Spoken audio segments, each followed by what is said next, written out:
Hey guys, welcome to my YouTube channel. अगर आपको drama, suspense, mystery और plot twist story पसंद है तो ये चैनल को जरूर सब्सक्राइब कीजिए।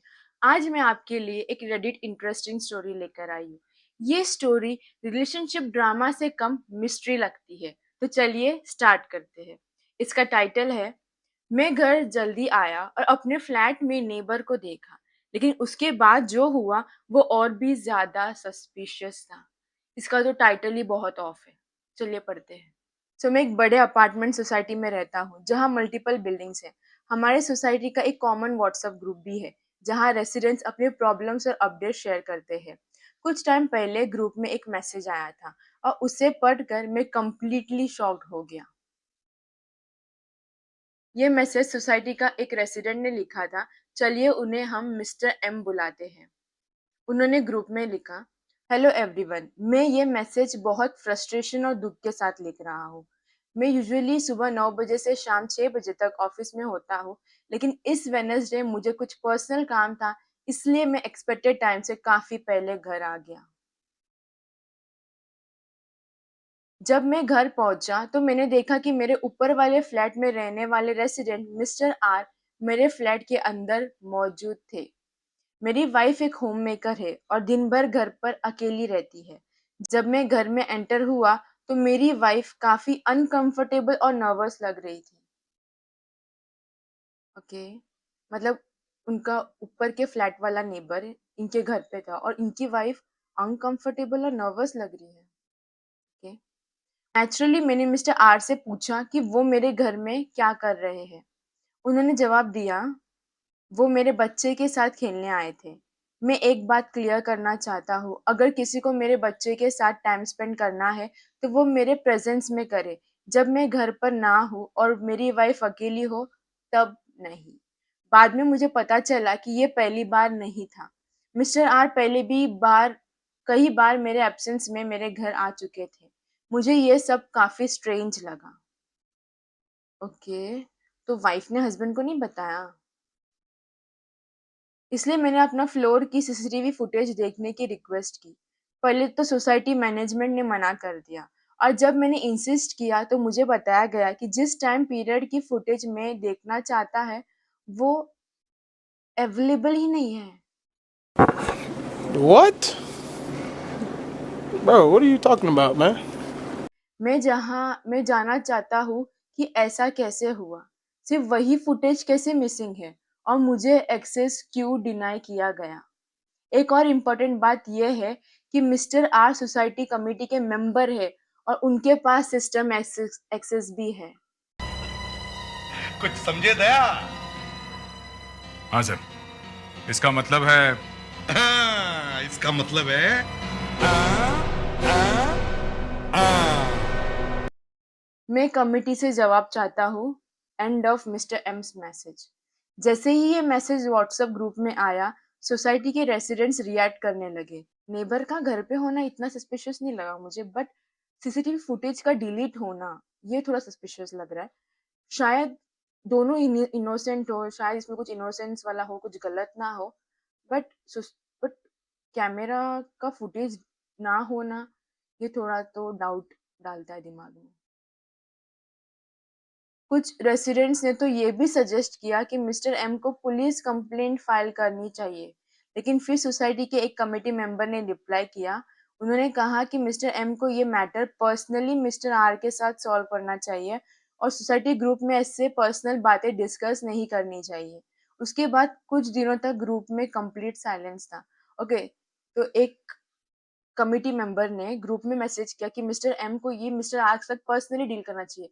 आई थिंक सो पहले ही मिस्टर एम ने शायद से उन्होंने डील किया होगा, शायद से आर ने प्रॉपर रिप्लाई नहीं दिया हो, इसलिए उन्होंने मैसेज किया हो ग्रुप में ताकि सबको पता चले कि बिकॉज फ्लोर पे सीसीटीवी फुटेज का गायब होना ये बहुत ही सस्पिशियस बात तो है ही। एंड ये कंसर्न भी है कि बाकी के लोग भी उस सोसाइटी में रहते हैं, तो ऐसे ही सीसीटीवी फुटेज गायब होना it's not a good thing. कुछ दिन तक ग्रुप में कंप्लीट साइलेंस था, ना कोई अपडेट ना कोई एक्सप्लेनेशन, ना सीसीटीवी के बारे में कोई जवाब। और फिर एक दिन और भी अजीब चीज हुई। अब तक यही अजीब लग रही थी, अब इससे अजीब क्या हुआ। मिस्टर एम का ओरिजिनल मैसेज ग्रुप से डिलीट हो गया। बस ऐसे ही गायब। आज तक मुझे नहीं पता कि उसके बाद क्या हुआ। जितनी इन्फॉर्मेशन मुझे मिली उसके अकॉर्डिंग मिस्टर आर आज भी सोसाइटी कमिटी मेंबर है और मिस्टर एम वो कुछ टाइम बाद सोसाइटी छोड़कर कहीं और शिफ्ट हो गए। सच क्या था ये शायद सिर्फ इन्वॉल्व लोग ही जानते हैं। हो सकता है सब कुछ कंप्लीटली इनोसेंट हो सकता है नहीं हो। लेकिन missing CCTV footage, delete message और कोई एक्सप्लेनेशन ना मिलना, ये सब चीजें आज भी काफी लोगों के दिमाग में सवाल छोड़ जाती है। ओके, तो ये वाले स्टोरी में सबसे तो अजीब बात ये है कि सीसीटीवी फुटेज गायब है। अगर ये लोग इतने ही इनोसेंट है, मेरा ऐसा बोलने का मतलब है कि उसी टाइम के क्यों ही फुटेजेस डिलीट है। अगर आप रीड करोगे तो उसमें से लिखा है कि बाकी सब सीसीटीवी फुटेज अवेलेबल है, बट जिस टाइम का वो मिस्टर एम को चाहिए था वो वाले ही फुटेजेस डिलीटेड है। तो ये तो डाउट उठाता ही है। एंड दूसरी बात ये कि बाद में मिस्टर एम ने मैसेज डिलीट किया, शायद इनोसेंस हो इसलिए, शायद वो लोग इनोसेंट प्रूव हुए हो इसलिए उन्होंने डिलीट किया हो, या पता नहीं। बट मिस्टर आर आज भी वो सोसाइटी मेंबर के हिस्सा है और मिस्टर एम ने सोसाइटी छोड़ दिया। तो ये तो कंसर्न वाली स्टोरी लगती है। आपको क्या लगता है सबसे ज्यादा रेड फ्लैग क्या था? नेबर का घर पे आना या वाइफ को अपने हस्बैंड को ना बताना कि ये बहुत बार हो चुका है, सीसीटीवी फुटेज का गायब हो जाना? आप कमेंट में जरूर बताना। कमेंट्स में आप अपनी थियोरी जरूर शेयर करें। तो चलिए अपनी सेकेंड स्टोरी शुरू करते हैं। I thought my colleague liked me. Turns out I was invited to something completely different. ठीक है। ये इंसिडेंट कुछ साल पहले का है जब मुझे मेरी फर्स्ट जॉब मिली थी और प्लेसमेंट के लिए मुझे एक नया सिटी में शिफ्ट होना पड़ा था। मैं एक पीजी में रहता था और ऑफिस के अलावा उस शहर में मेरा कोई खास दोस्त भी नहीं था। ऑफिस ज्वाइन करने के कुछ दिन बाद मेरी एक फीमेल कलीग से बातचीत शुरू हुई। पहले तो बस नॉर्मल ऑफिस कन्वर्सेशन होती थी। धीरे धीरे हम लंच ब्रेक्स में भी मिलने लगे। एक दिन वो मेरे लिए लंच लेकर आई। मुझे थोड़ा सरप्राइज हुआ, लेकिन मैं सोचा शायद फ्रेंडली नेचर की होगी। उस दिन के बाद हमारी फ्रेंडशिप काफी बढ़ गई। ओके, यहाँ पे तो ऑफिस रोमांस चल रहा है। मैं नया सिटी में था इसलिए मैंने उसे अपने बारे में काफी कुछ शेयर कर दिया। फैमिली बैकग्राउंड, फ्यूचर प्लान, सब कुछ। कुछ हफ्ते बाद मैंने नोटिस किया कि वो मेरे लिए टी लेकर आती थी, ऑफिस में मेरा वेट करती थी, मेरे डेस्क पर सिर्फ हाय बोलने आ जाती, कभी मेरा वाटर बॉटल फिल कर देती और मेरा एक्स्ट्रा केयर करने लगी थी। ओके, यहाँ पे तो दो दिल मिल रहे हैं मगर चुपके चुपके मुझे गाना गाना बिल्कुल नहीं आता। ऑनेस्टली मुझे ये सब थोड़ा अनयूजुअल लगता था, लेकिन फिर मैंने सोचा शायद फ्रेंडशिप दिखाने का उसका तरीका होगा। उसने मुझे बताया कि उसे कॉर्पोरेट जॉब पसंद नहीं है और वो अपना बिजनेस स्टार्ट करना चाहती है। कुछ हफ्ते बाद उसने जॉब रिजाइन कर दी। ओह, उसके बाद भी हमारा डेली कन्वर्सेशन चलता रहा। फिर एक दिन उसने मुझे डिनर के लिए इनवाइट किया और स्पेसिफिकली बोला कि ये एक डेट है। ओके, तो ये तो ऑफिशियल डेट, क्या बात है। मैं काफी एक्साइटेड था और मैंने इनविटेशन को एक्सेप्ट कर लिया। मैं मोस्टली बस से ट्रैवल करता था। उस दिन भी मैं पब्लिक बस से रेस्टोरेंट जा रहा था। बहुत गर्मी थी। बस में मैंने दो आदमियों को देखा जो फुल फॉर्मल सूट, ब्लेजर और पॉलिश शूज पहने हुए थे। मैंने मन ही मन सोचा इतनी गर्मी में भी कोई सूट पहनकर ट्रैवल करता है क्या? फिर मैंने उस बात को इग्नोर कर दिया। रेस्टोरेंट्स पहुंचने पर वो ऑलरेडी मेरा वेट कर रही थी। ओके, तो ये लोग डेट पे जा रहे हैं। हमने एक दूसरे को ग्रीट किया, लेकिन फिर उसने एक अजीब बात बोली। उसने कहा कि वो मुझे अपने मेंटर से मिलवाना चाहती है जिसने उसका बिजनेस स्टार्ट करने में हेल्प की थी। एक मिनट, ये तो डेट है ना? डेट पे मेंटर को कौन बुलाता है? ये तो बहुत वियर्ड लग रहा है। मैं थोड़ा कंफ्यूज्ड हुआ। डेट पर मेंटर, लेकिन मैंने कुछ नहीं कहा। उसने किसी को फोन किया और फिर बोला कि मेंटर पास ही है और कुछ ही देर में ज्वाइन करेंगे। डेट दो लोगों का होता है, इसमें थर्ड पर्सन का क्या काम? कुछ मिनट्स बाद दो आदमी रेस्टोरेंट में आ गए और शॉकिंगली वो वही दो सूट वाले लोग थे जो मेरे साथ बस में ट्रैवल कर रहे थे। मुझे तो पूरा रेड रेड दिख रहा है, पूरा रेड फ्लैग दिख रहा है।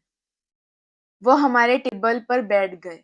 पहले उन्होंने मेरा जॉब और सैलरी के बारे में पूछना शुरू किया। उस वक्त मेरी फर्स्ट जॉब थी और सैलरी भी ज़्यादा नहीं थी। जैसे ही उन्होंने मेरी सैलरी सुनी, वो हँसने लगे।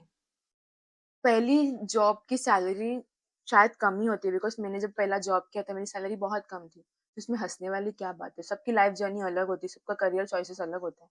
इसमें हँसने वाली क्या बात है? फिर उन्होंने अपने सो कॉल्ड बिज़नेस के बारे में बताना शुरू किया। उनका कहना था कि वो हर महीने लाखों कमा रहे हैं, लग्ज़री लाइफ़ जीते हैं, मर्सिडीज़ ओन करते हैं। ये वो 2 लोग ही हैं ना जो बस में ट्रैवल करते हैं इतने गर्मी में और ये लोग मर्सिडीज़ ओन करते हैं। दाल में तो कुछ काला है, तो शायद दाल ही पूरी काली है। मैं चुपचाप उनकी बातें सुन रहा था, लेकिन मेरे दिमाग में एक ही बात चल रही थी, अगर इतने सक्सेसफुल हो, तो बस में क्यों ट्रैवल कर रहे थे? तब मुझे समझ आया कि ये कोई डेट नहीं थी, ये पूरा सेटअप मुझे किसी एमएलएम स्कीम में रिक्रूट करने के लिए था। ओह भाई! डेट पे बुलाकर कौन रिक्रूटमेंट प्रोसेस करता है यार? मैं ऑलरेडी उठकर जाना चाहता था, लेकिन असली प्लॉट ट्विस्ट अब भी बाकी था।